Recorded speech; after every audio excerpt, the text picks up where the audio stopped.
It's definitely the end of an era for Island hockey fans.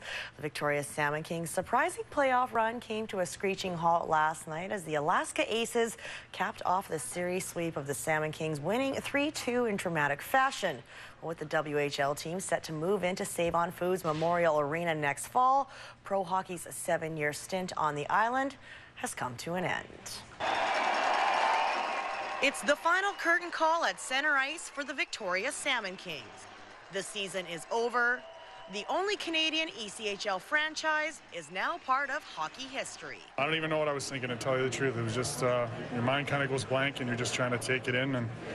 And I guess the biggest thing was I was just trying to enjoy the moment, trying to enjoy, the last time being out there for the fans. And yeah, it's disappointing that, it's the last game here for the Victoria Salmon Kings. It's a first-class organization, and it is disappointing. Though the Kings' inspirational playoff run captured the attention and hearts of the Victoria people, it ended in heartbreaking fashion, with former Salmon Kings forward Scott Howe scoring the game and series winner with only 34 seconds left on the clock. We're celebrating at one end and they're saluting at the other. It's kind of tough. Like, you almost felt like you were there or could have been there, and at heart it was still your team on the other side. So it was different. Are you speaking to Scott House today? I probably go see him later today. I think they're still in town, and just wish him good luck the rest of the playoffs. He's my roommate last year, and I gave him some bad words up in Alaska, but I think I'll wish him good luck and all the best in the future. The Panthers into signing me. Adam Taylor's pro career began with the Salmon Kings. He spent the better part of 5 seasons calling this place home. But when he and his teammates pack up for the summer, this time they know there is no coming back. The city is so good to them. The team is very good to them. They're treated very well, and they all know it.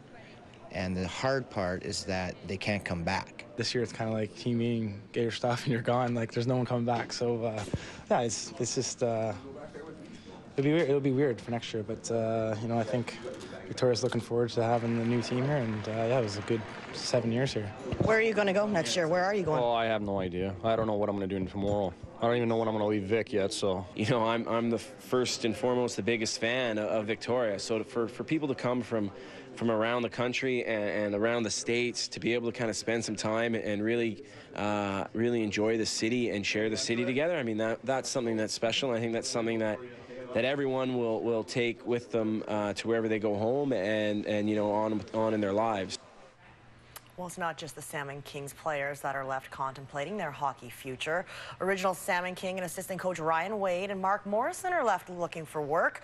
Morrison took a franchise that struggled to ice a team in the first few years to a pro hockey haven for the players. I'm a Victorianite, and the one regret I have is that we couldn't bring a Kelly Cup to the middle of the ice there, and it's sad to see it go. There's a lot of guys put a lot of effort into building the history, and then it gets passed on to somebody else, and it's still there. So you know that you were part of the building blocks that it takes to win a championship and have a successful franchise, and now it's just your work seems to be just gone and nobody's taking it over. So that's different. It's kind of hard to take right now. Mark Morrison steps off the Salmon Kings bench with his head held high. In his 5 years as head coach and GM, he led the team to the playoffs in every season. This year was the first time they made it to the West Division final. In 07-08, Mark led the Kings to the West Division title. The very next season, the team made ECHL history, going on a 15-game winning streak, the second longest streak ever recorded. But what's next for Mo? Perhaps this is a fitting ending for the man whose hockey career started with the Victoria Cougars of the WHL just 30 years ago. There's life after hockey for me, that's for sure. I've got girls at home, and I'm going to spend some time, and we'll decide. I'm in no real rush to do anything. I thank everybody in Victoria for the support they gave this club. There's no question, but we'll move on and support a new team. For me, it's not the second name on the jersey, it's the first name, and people should jump on that wagon.